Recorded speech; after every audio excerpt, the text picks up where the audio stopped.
Hi everyone, welcome to PN elite academy. నేను మీకు ఇందులో complete GS and English classes చెప్తాను. మెయిన్గా SSC, RRB, TGPSC and other competitive exams aspirants అందరూ ఈ ఛానల్ పైన కంప్లీట్గా రిలై అవ్వచ్చు. బిగినర్స్ అయినా, రిపీటర్స్ అయినా. లాస్ట్ ఇయర్ జరిగిన అన్ని కాంపిటేటివ్ ఎగ్జామ్స్ని కంప్లీట్గా అనాలిసిస్ చేసి నేను క్లాసెస్ని డెప్త్గా మీ ముందుకు తెస్తున్నాను. మెయిన్గా జిఎస్లో geography, history, polity, general science, static GK and current affairs. ఇంగ్లీష్లో vocab, grammar and reading comprehension. అర్థమెటిక్లో కంప్లీట్ కాన్సెప్ట్స్, అవి కూడా బేసిక్స్ నుండి అడ్వాన్స్ లెవెల్. రీజనింగ్ కూడా ఆల్ కాన్సెప్ట్స్, అవి కూడా బేసిక్స్ నుండి అడ్వాన్స్ లెవెల్. సో లేట్ చేయకుండా క్లాస్లోకి వెళ్ళిపోదాం. లాస్ట్ క్లాస్లో మనం యూనివర్స్ అండ్ సోలార్ సిస్టమ్ గురించి కంప్లీట్ క్లాసెస్ తెలుసుకున్నాం. నెక్స్ట్ ఇప్పుడు ఎర్త్ గురించి తెలుసుకుందాం. ఒకవేళ లాస్ట్ వీడియోస్ చూడకపోయి ఉంటే మన ఛానల్లో అవైలబుల్గా ఉన్నాయి, వెళ్ళి చెక్అవుట్ చేయండి. ఎర్త్ని యాక్చువల్గా మనం బ్లూ ప్లానెట్ అని పిలుస్తాం. ఎందుకు అంటే ఆల్మోస్ట్ 71% వాటర్తోనే ఉంటుంది. 71% వాటర్ అండ్ 29% ల్యాండ్ మాస్ అనేది ఉంటుంది. ఎర్త్ వచ్చేసి సన్ నుండి థర్డ్ ప్లేస్లో ఉంటుంది and 5th largest planet in our solar system and largest planet in టెర్రెస్ట్రియల్. Largest in టెర్రెస్ట్రియల్ planets. Okay, next earth యొక్క షేప్ గురించి తెలుసుకుందాం. ఎర్త్ అనేది యాక్చువల్గా సెంటర్లో బల్జ్గాను, పోల్స్ దగ్గర ఫ్లాట్ ఎండ్గా ఉంటుంది. అందుకే దీన్ని జియాయిడ్ ఆర్ ఆబ్లేట్ స్ఫెరాయిడ్ అని పిలుస్తాం.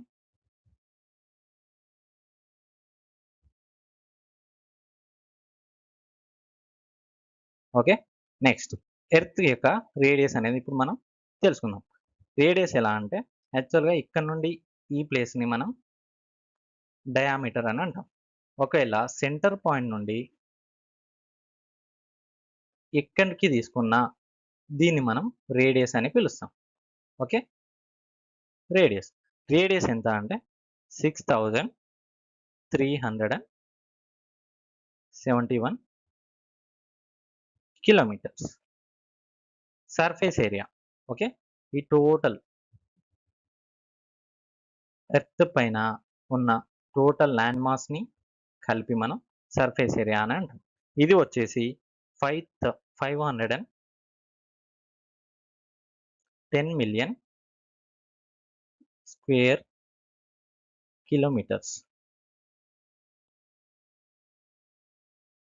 ఎర్త్ యొక్క ఏజ్ వచ్చేసి ఆల్మోస్ట్ 4.5 బిలియన్ ఇయర్స్ అనమాట.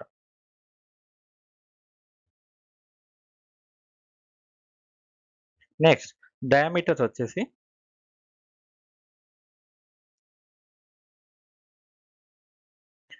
ఎర్త్ డయామీటర్ వచ్చేసి ఇక్కడ ఈక్వెటోరియల్ డయామీటర్ వచ్చేసేమో 12,756 కిలోమీటర్స్. ఇది ఈక్వెటోరియల్. అండ్ పోలార్ డయామీటర్ వచ్చేసి 12,716 కిలోమీటర్స్.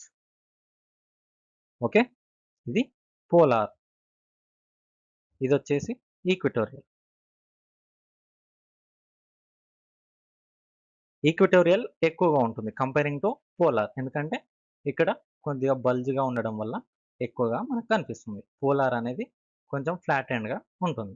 నెక్స్ట్ మన ఎర్త్కి ఉన్న ఒకే ఒక న్యాచురల్ శాటిలైట్ మూన్కి మన ఎర్త్కి మధ్య డిస్టెన్స్ వచ్చేసి 3,84,000 కిలోమీటర్స్. మూన్ గురించి లాస్ట్ క్లాస్లో ఇన్ డీటెయిల్గా తెలుసుకున్నాం. వెళ్ళి చూడండి. యాక్చువల్‌గా ఎర్త్ అనేది 2 మూవ్‌మెంట్స్ అనేవి చేస్తుంది. ఒకటి సన్ చుట్టూ, ఇంకొకటి తన యాక్సిస్‌లో. ఇలా సన్ చుట్టూ తిరగడాన్ని రెవల్యూషన్ అని, అండ్ తన యాక్సిస్‌లో తిరగడాన్ని రొటేషన్ అని మనం చెప్పుకుంటాం. ఇలా రెవల్యూషన్ చేయడం వల్ల మనకి సీజన్స్ అనేవి ఫార్మ్ అవుతాయి. ఇలా మన ఎర్త్ సన్ చుట్టూ ఒక రెవల్యూషన్ కంప్లీట్ చేయడానికి ఆల్మోస్ట్ 365 డేస్ అనేవి పడుతుంది. అండ్ మన ఎర్త్ వచ్చేసి సన్ చుట్టూ ఎలిప్టికల్ ఆర్బిట్ షేప్‌లో రొటేషన్ ఆర్ రెవల్యూషన్ చేస్తుంది. ఇలా చేయడం వల్ల ఒక ప్లేస్‌లో ఎర్త్ నుండి సన్‌కి డిస్టెన్స్ అనేది ఎక్కువగా, మరియు సన్ నుండి ఎర్త్‌కి డిస్టెన్స్ అనేది తక్కువగా ఉంటుంది. ఇలా డిస్టెన్స్ ఎక్కువ ఉన్నదాన్ని అపీహీలియన్ అని, అండ్ డిస్టెన్స్ తక్కువ ఉన్నదాన్ని పెరిహీలియన్ అని అంటాం. ఓకే. Next rotation. తన యాక్సిస్‌లో ఎర్త్ తిరగడం వల్ల మనకు డే అండ్ నైట్స్ అనేవి ఫార్మ్ అవుతాయి. ఇలా ఒక తన యాక్సిస్‌లో ఒక రొటేషన్ కంప్లీట్ చేసుకోవడానికి ఎర్త్‌కి almost 23 hours 56 minutes 4 seconds time అనేది పడుతుంది. దీన్నే మనం రఫ్‌గా 24 అవర్స్‌గా తీసుకుంటాం. అంటే 1 డేతో సమానం. ఓకే. నెక్స్ట్ అపీహీలియన్. అపీహీలియన్ అంటే maximum distance from the maximum distance from the sun. ఇది మనం జూలై 4న చూడొచ్చు. Next perihelion. Minimum distance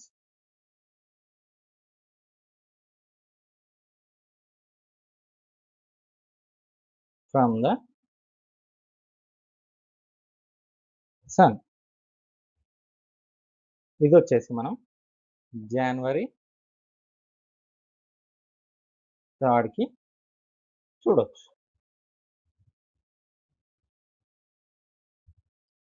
okay. ఇప్పుడు ఈక్వినాక్స్ అంటే ఏంటో తెలుసుకుందాం. యాక్చువల్‌గా ఈక్వినాక్స్ అనేది 2 టైప్స్ ఉంటుంది. ఒకటి స్ప్రింగ్ ఈక్వినాక్స్, ఇంకొకటి ఆటమ్నల్ ఈక్వినాక్స్ అని చెప్పుకుంటాం. ఓకే. ఇప్పుడు ఈక్వినాక్స్ అనేది ఎలా ఏర్పడుతుందో తెలుసుకుందాం. ఎప్పుడైతే సన్ అనేది ఎగ్జాక్ట్‌గా ఈక్వేటర్ పైనకి వచ్చినప్పుడు డేస్ అండ్ నైట్స్ అనేవి ఈక్వల్‌గా ఉంటాయి. ఈక్వేటర్‌కి పైన వచ్చినప్పుడు డే అండ్ నైట్స్ అనేవి ఈక్వల్‌గా ఉంటాయి. దీన్ని మనం ఈక్వినాక్స్ అని అంటాం. నెక్స్ట్ స్ప్రింగ్ ఈక్వినాక్స్ వచ్చేసి మార్చ్ 20న మనం చూడొచ్చు. మార్చ్ 20న స్ప్రింగ్ ఈక్వినాక్స్ అనేది చూడొచ్చు. నెక్స్ట్ ఆటమ్నల్ ఈక్వినాక్స్ వచ్చేసి సెప్టెంబర్ 22.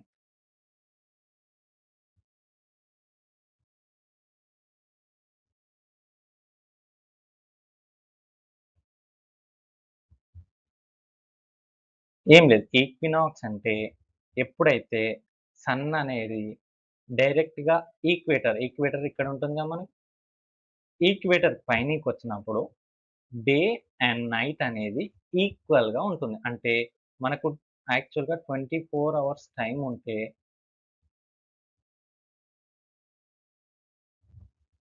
12 అవర్స్ డే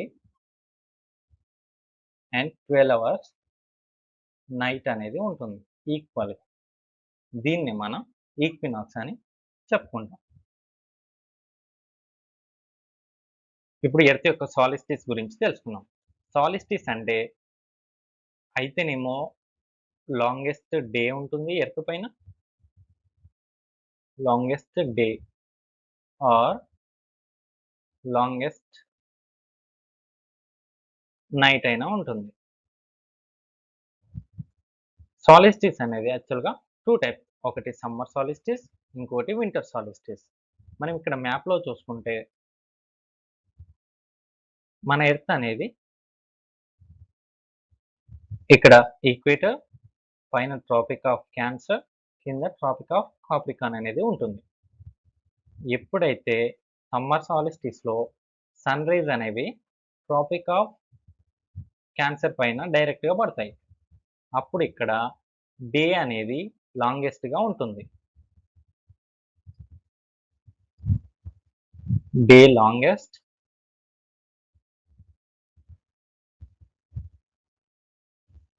నైట్స్ అనేది షార్టెస్ట్.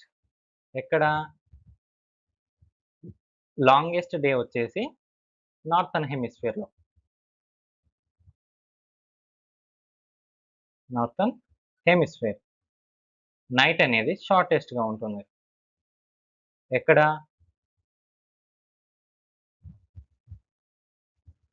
సదర్న్ హెమిస్ఫియర్‌లో. సమ్మర్ సాలిస్టిస్ వచ్చేసి మనకి జూన్ 21న చూడొచ్చు మనం. జూన్ 21.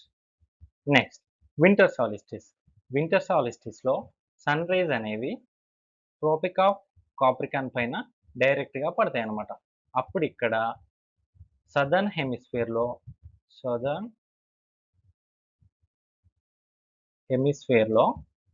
డే అనేది లాంగెస్ట్‌గా ఉంటుంది. డేస్ అనేవి లాంగ్ అండ్ నైట్ అనేది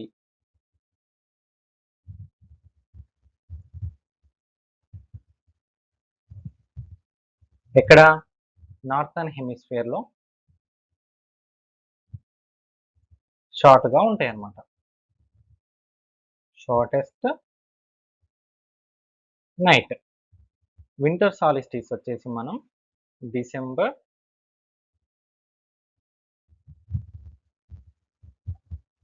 22న చూడొచ్చు. వీటిని మనం సాలిస్టిస్ అంటాం. ఓకే. ఇప్పుడు మనం లాటిట్యూడ్స్ గురించి తెలుసుకుందాం. ఇక్కడ కనిపించే లాటిట్యూడ్స్ అంటే ఇవి యాక్చువల్‌గా ఒక ఇమాజినరీ లైన్స్ అన్నమాట. 0 డిగ్రీ లాటిట్యూడ్‌ని మనం ఈక్వేటర్ అని, ఈక్వేటర్ నుండి పోల్స్‌కి ఎక్స్టెండ్ అయినున్న వీటిని లాటిట్యూడ్స్ అని పిలుస్తాం. ఓకే. ఈక్వేటర్ నుండి ఎగ్జాక్ట్‌గా పోల్స్ వరకి ఆల్మోస్ట్ 18 లాటిట్యూడ్స్ అనేవి ఉంటాయి. 0 డిగ్రీ లాటిట్యూడ్‌ని మనం ఈక్వేటర్ అని పిలుస్తాం.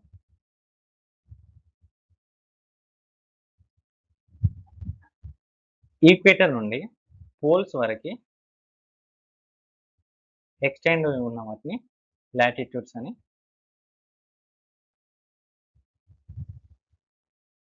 ఇవి ఈక్వేటర్ నుండి పోల్స్‌కి నార్త్ పోల్ వరకి 89 అండ్ సౌత్ పోల్‌కి 89 ప్లస్ ఈక్వేటర్ టోటల్‌గా 179 లాటిట్యూడ్స్ అనేవి మనం చూడొచ్చు.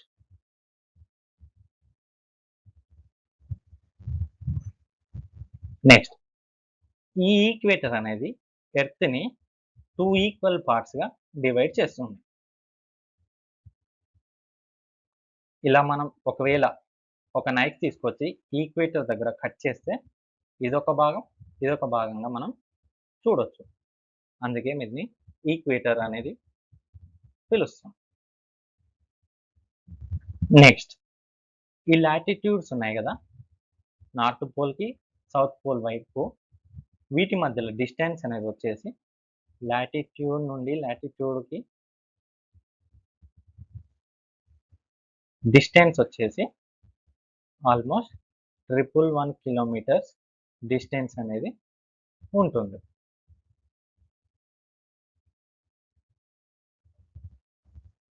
ఓన్లీ ఈక్వేటర్ మాత్రమే ఎర్త్‌ని 2 సగభాగాలుగా కట్ చేయగలుగుతుంది. అదే మిగతా ఏ ఈక్వేటర్ కూడా మీన్స్ ఇంకా ఏ లాటిట్యూడ్ కూడా అలా ఈక్వల్ పార్టెడ్గా డివైడ్ చేయలేదు. ఓకే, ఇలా ఈక్వేటర్ నుండి పైనున్న భాగాన్ని నార్థన్ హెమిస్ఫియర్,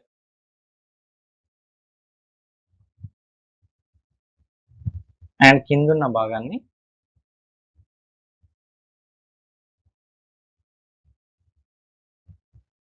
సదర్న్ హెమిస్ఫియర్ అని మనం పిలుస్తాం.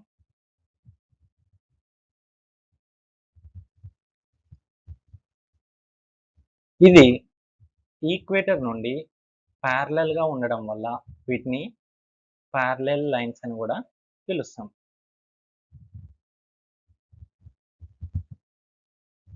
అండ్ లాంగెస్ట్ ప్యారలల్ లైన్ వచ్చేసి ఈక్వేటర్. లాంగెస్ట్ లాటిట్యూడ్ వచ్చేసి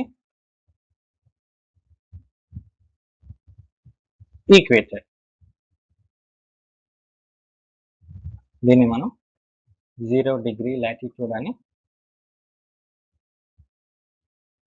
అంటాం. నెక్స్ట్, ఎర్త్ యొక్క లాంగిట్యూడ్స్ గురించి తెలుసుకుందాం.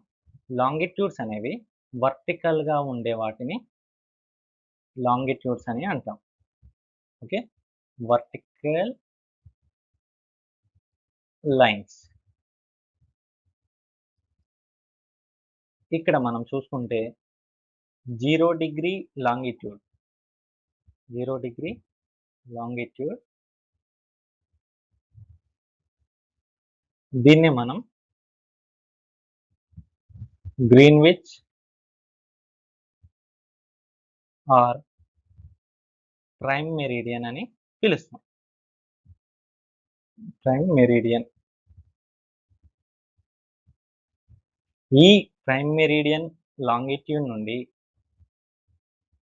ఇటు 180 డిగ్రీస్ అండ్ ఇక్కడ 180 డిగ్రీస్, వీటిని ఈస్ట్ ఆర్ వెస్ట్ గా డివైడ్ చేస్తుంది. ఈస్ట్ అండ్ వెస్ట్ గా ప్రైమ్ మెరిడియన్ అనేది డివైడ్ చేస్తుంది.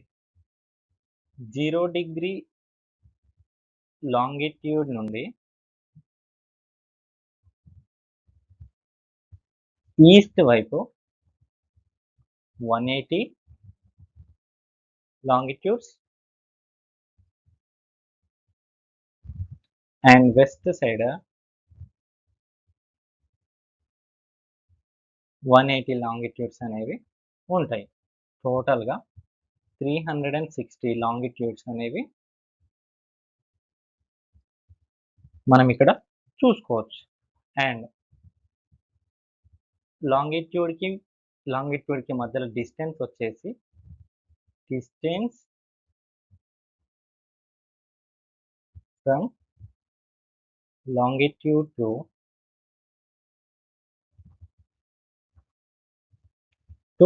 longitude almost 111.3 kilometers. ఇఫ్ ఒకవేళ ఈ లాంగిట్యూడ్స్ లో మనం ఎగ్జాక్ట్గా కట్ చేస్తే ఏ లాంగిట్యూడ్ నుంచైనా కట్ చేయని మనం ఎర్త్ అనేది 2 ఈక్వల్ పార్ట్స్గా అవుతుందన్నమాట. అదే లాటిట్యూడ్స్ లో అలా కాదు, ఓన్లీ ఈక్వేటర్ దగ్గర మాత్రమే 2 పార్ట్స్గా డివైడ్ అవుతుంది. లాంగిట్యూడ్స్ లో ఏ లాంగిట్యూడ్ నుంచైనా కట్ చేయని మనకి ఈక్వల్గా 2 పార్ట్స్గా లాంగిట్యూడ్ అనేది అవుతుంది. Okay.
Indian standard time IST గురించి మనం తెలుసుకుందాం. ఇండియన్ స్టాండర్డ్ టైం వచ్చేసి 82.5 degrees లాంగిట్యూడ్ని మనం ఐఎస్టీగా మనం చెప్పుకుంటాం. ఇది వచ్చేసి టోటల్గా 5 స్టేట్స్ నుండి పాస్ అవుతుంది. అవి వచ్చేసి UP, MP, Chhattisgarh, Odisha and Andhra Pradesh. Tropic of cancer and మన ఇండియన్ స్టాండర్డ్ టైం లైన్ వచ్చేసి ఛత్తీస్గఢ్లోని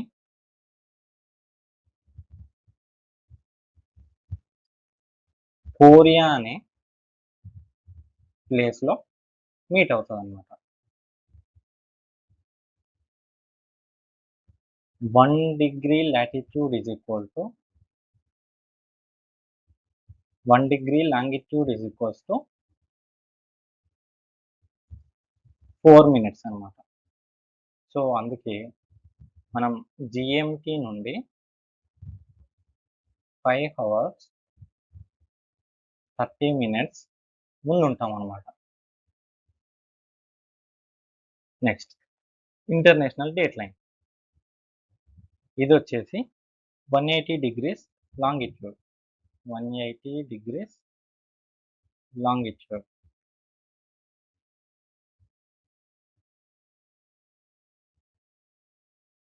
ఇది మిడ్ పసిఫిక్ ఓషన్ నుండి పాస్ అవుతుంది. మిడ్ పసిఫిక్ ఓషన్ నుండి పాస్ అవుతుంది. దీన్ని మనం జిగ్జాగ్ లైన్ అని అంటాం. ఒకవేళ ఈ లైన్కి లెఫ్ట్ సైడ్ వస్తే మనం ఒక 1 డేని లాస్ అవుతాం. ఒకవేళ ఈ లైన్కి లెఫ్ట్ సైడ్ వస్తే 1 డే అనేది లాస్ అవుతాం. ఒకవేళ ఈ లైన్కి ఇక్కడికి వస్తే 1 డే అనేది గెయిన్ అవుతాం.